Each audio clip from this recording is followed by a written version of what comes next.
had a very good friend named Bob Chapman, Judge Chapman, who was built one of the first houses on Spring Island. And he said, Joe, you've got to come down to Spring Island.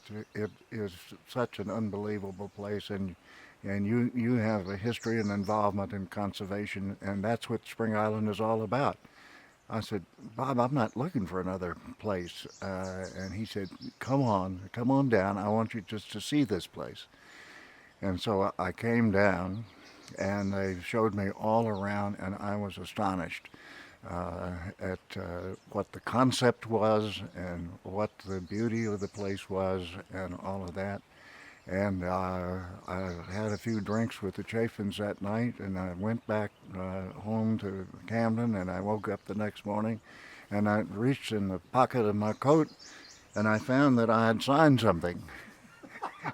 When we decided to come to Spring Island, we bought into what was a promise, because the island was largely undeveloped. And we had an opportunity to participate in how that worked out, but generally speaking, what's so exciting about this place even today is that the end result turned out to be better than the promise.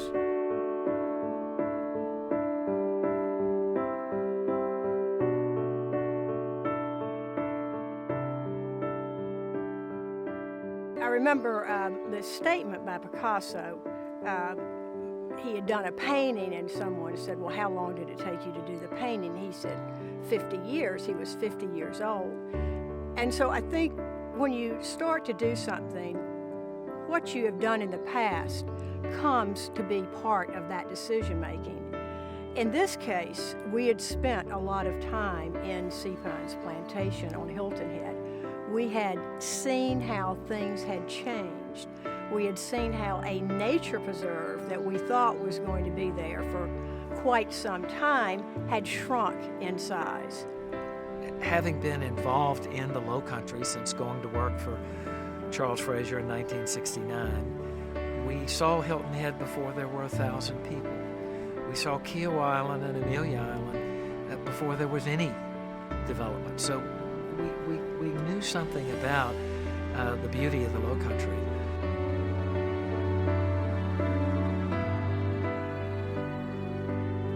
We had visited a lot of the Sea Islands, and we had honeymooned on Cumberland. We'd spent 10 years living on Hilton Head. This island, Spring Island, was the closest thing to Cumberland we had seen. And of course, it had eventually become a seashore wilderness park. So we ask ourselves, could we evolve a human settlement in a nature preserve? And the market research folks were saying, we can't measure this. There is not one of those. There's no bridge, no beach, no roads. What you're counting on is that this mystical beauty is going to intoxicate people. It was obvious that this was a very special place and that you did not want to ruin that natural beauty that was already here. We just violated most rules of community development by frankly falling in love with what was here. Close in here, Smokey! Yeah! Smokey, come in here! Close in here! Look out!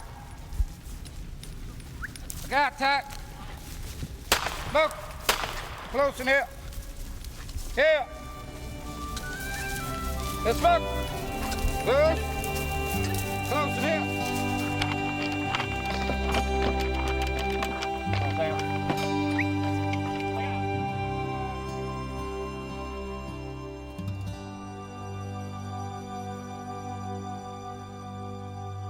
I heard a story, and I can't picture it in time, but exactly when, but that you'd had an offer that was hard to turn down because you needed the money at the time. Exactly. And but you didn't want to sell this property. Tell me why.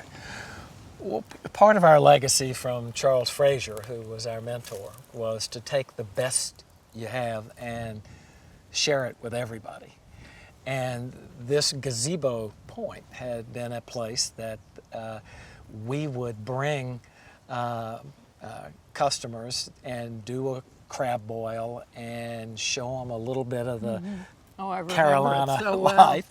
And one night we had a lady down here who was thinking about Spring Island and came down here. We roasted some oysters. We did a crab boil. The sun was setting. And she said, I'll take this right here. And I said, well, I'm sorry, it's not for sale. This will be part of the open space in the park. She said, well, everything has a price. And I said, well, I'm sorry, this one doesn't have a price. And That architecture cannot be dominant. It must be subservient to land, and land comes first.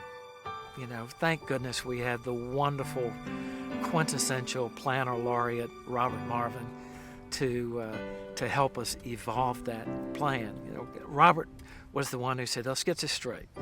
Are you a golf club? Are you a country club? Are you a shooting preserve? Are you a low country plantation? And he kept pressing us and pressing us. And we knew for sure that we didn't want to be a country club. It might be a nature park with those amenities, but it wouldn't be a country club. When we came over in the helicopter, the golf course was almost a natural from the moment we saw it.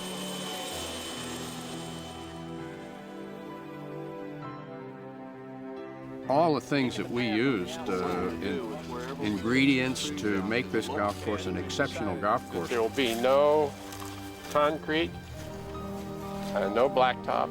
We'd just keep it. I'd let you shoot right down here.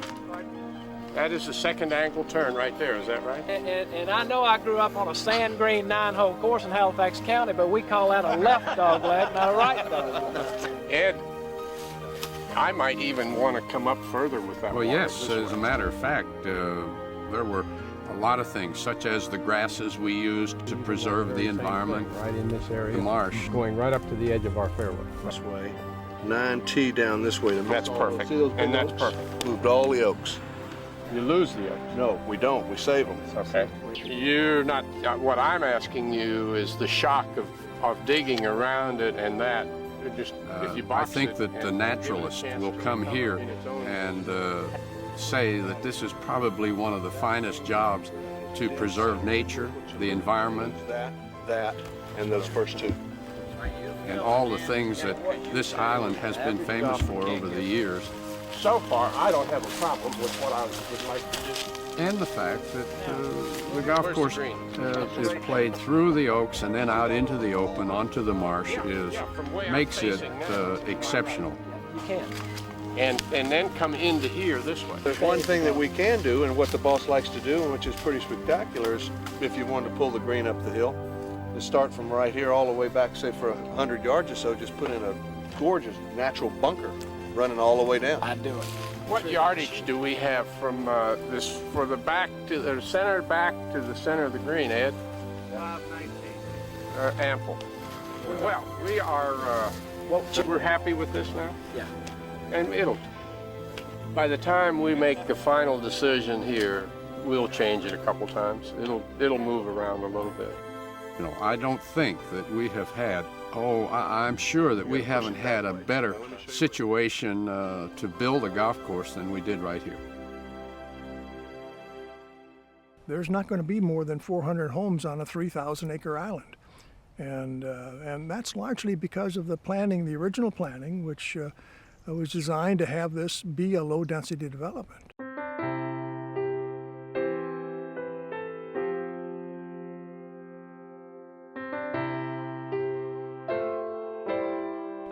It's an expensive way to go initially, and it means that all of us here are sharing the costs of that, so it may be a little bit more expensive to live here. But the result of it is we get this. The concept of having a nature preserve with a community in it meant that there needed to be a way to sustain that and fund that. separate from the typical property owner association. If you think of this as a nature park with a community, then that POA board takes care of making sure the community is fiscally responsible. But who takes care of that nature park? And that's where the Spring Island Trust comes in to play such an important role.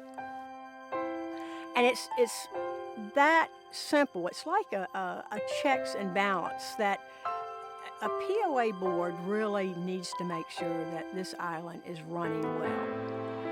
The Spring Island Trust Board, you want to make sure that that environment, that aspect that sets this community apart, that they are responsible for that. When developers decided to develop Spring Island, one of their goals was to keep the environmental impact as low as possible. Now a new building on the island will allow people to see how the natural environment continues to be preserved. Thank you so much that you have taken this time to honor Daddy's memory with the building, and that not only you but your children and your grandchildren will be able to come here to this place to learn about Spring Island's nature, but nature as a whole, and as a teacher, that's just so important. Whereas the construction of the Gordon Mobley Nature Center will serve not only as the physical means by which our understanding and our commitment to preservation will be enhanced, but it will serve as a prominent, enduring symbol of both our desire and our intent. And may you enjoy this building. May it be a joyful part of your life here. And may these two spirits dwell within each and every one of you, and within your grandchildren and your great-grandchildren. And that, my friend, is the ultimate legacy of Gordon Mobley and the Spring Island Trust. Joe Williams early on said, here are the first 100 families. They get it. Remember that we were selling by word of mouth, so that friends were coming to be with friends. And then they got their friends, and their friends got their friends. Several of us that had houses had people that were coming for the weekend or stuff stay with us. So we got to know them and took them out to the end of the dock and told them about what was going on and so forth. So that early core of people who came here helped spread the philosophy, because that's how they attracted their friends here. In almost all the places around here, most of the people come from the northeast and down. With the fact that this is so built around nature, an awful lot of people have come from almost all 48 states. That first 100 had a shared value system. Then the question becomes, how do you educate the second 100 and the third 100? And that's where we are now. We're almost into our third 100. And that's where that role of the trust is so important in educating members.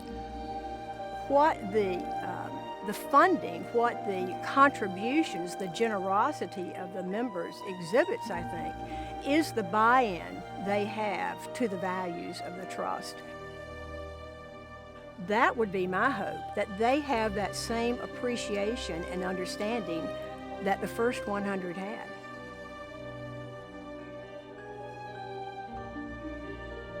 I quickly became aware that people knew how to manage for deer, they knew how to manage for quail, but they didn't know very much about managing for warblers, for songbirds, for wading birds. Chris came down early, thanks to Bruce Lampright, and started doing breeding bird surveys and started conducting birding seminars. So I answered Betsy saying, if you're really interested in preserving this island, one of the ways you would know that you were doing it is if you preserved all the habitat for the songbirds. And if you didn't lose any species of songbirds, then you knew you'd done a good job. Now, for most developers, that would have scared them off, but to my surprise, Betsy loved the idea. And so there's a bluebird that was sitting right up here. Betsy taught me early on that sense of place was not just something that happened. There was a great deal of planning and attention to detail and understanding all those little aspects that were there that collectively made a sense of place. And so one of the goals of the Spring Island Trust, one of its responsibilities, is to educate all the members about what those aspects are so they will embrace them and do their part to help protect them.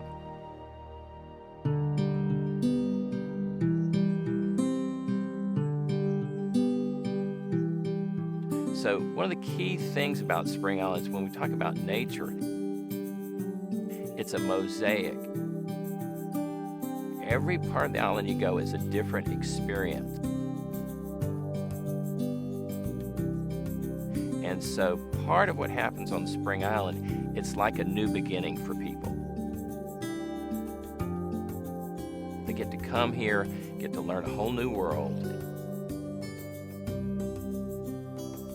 And by exploring all the different parts of the island with the new eyes they have through our education program, then the world opens up and it's a great new start to a different part of your life.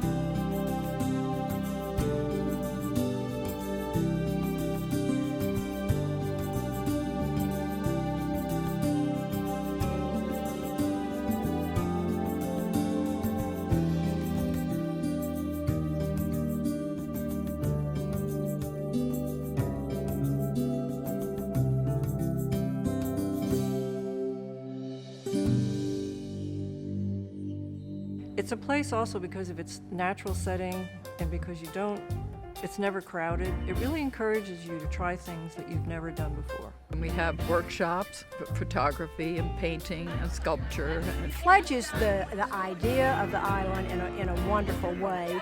It helps support this whole notion of how to build community.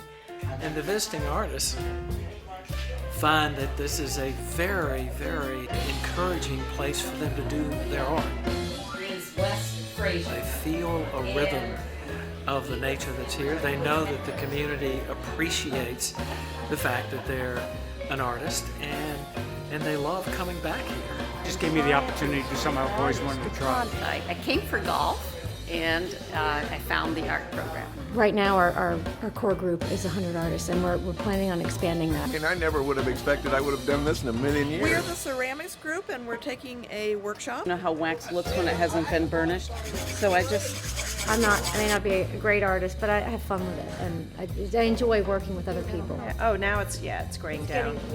Everyone has some interest in art. I just started. I have no artistic ability whatsoever. And yet Missy has helped me out tremendously, so I can actually do a few things now. And you'll always learn a new thing. And yet it's been a blast. I've had more damn fun. We love doing things like this. We love to experiment. Brick will hold the Pine Valley. We love to learn how to do things that we never believed possible. And so, there's everything you want to do on this island. 15 years ago, we had our very first chafing cup. Whatever Mother Nature offers up, take and be grateful. 45 degrees and rainy. Oh, it's lovely. And most of them are retired and they never do this in the real world. I'm like so nervous that I'm going to be doing this award ceremony. But you wait, all these people are going to turn around in a minute, and it's going to be a captive audience. And overall champions 2014 Chafing Cup, Bill Agnew and John Runette. This is the 20th year I've played in this thing. It took me 20 years to win. Our amenities have gotten bigger and better. This is a place where you come to stay fit, get fit, remain fit, but it's also a community building, and I think that's probably unique. I love it here because I can just be myself. members of the community embrace issues like the native plant program. Our garden, there's a wonderful community garden, and in the afternoons you can see members of the community out helping with this 3-acre garden. Their neighbors then come at 5:30 in the afternoon to get fresh vegetables, and those fresh vegetables go to our club kitchens as well. So we have the quintessential garden-to-table experience, which is another extension of this sense of naturalness. I had my 75th birthday party here, and it was terrific. I've also been here when people shipped in live lobsters from Maine, and I mean, it's a wonderful resource, and our children absolutely love it. We call that, back in the little town I grew up in, we call that putting up mason jars of memories.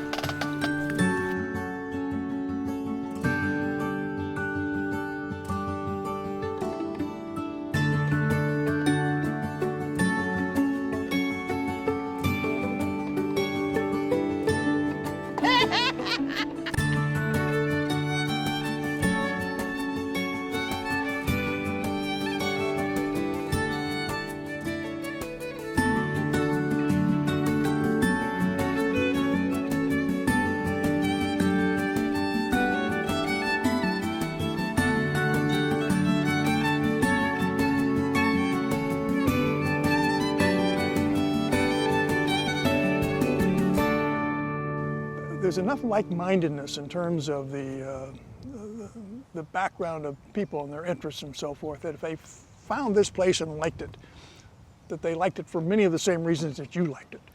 And it was just natural, instinctive, that you and Charlie, Joe and Terry, I mean, they became our best friends.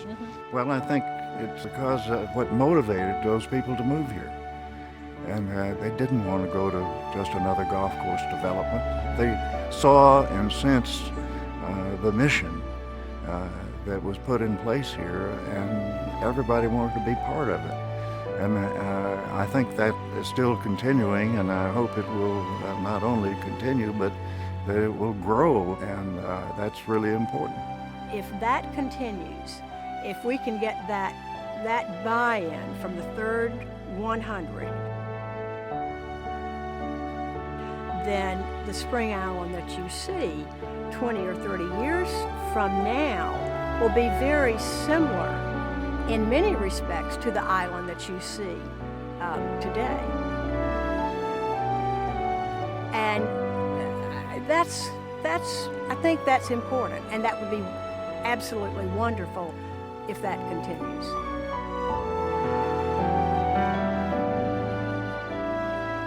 But the final thing I would say that is most rewarding to Betsy and I is the sense of community. People just don't want to leave.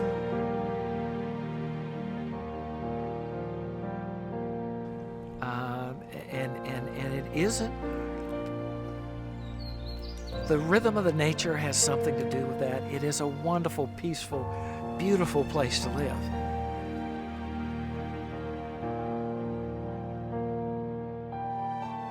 But when we do our market research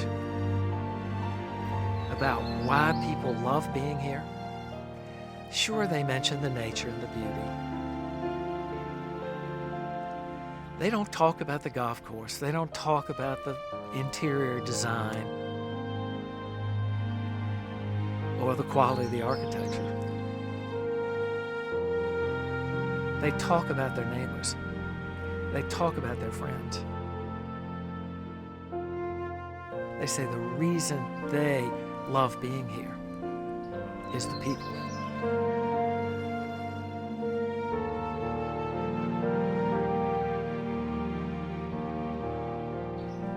And while Spring Island looks very much like we hoped it would look, not really much surprised at the way it physically turned out. It's what we do.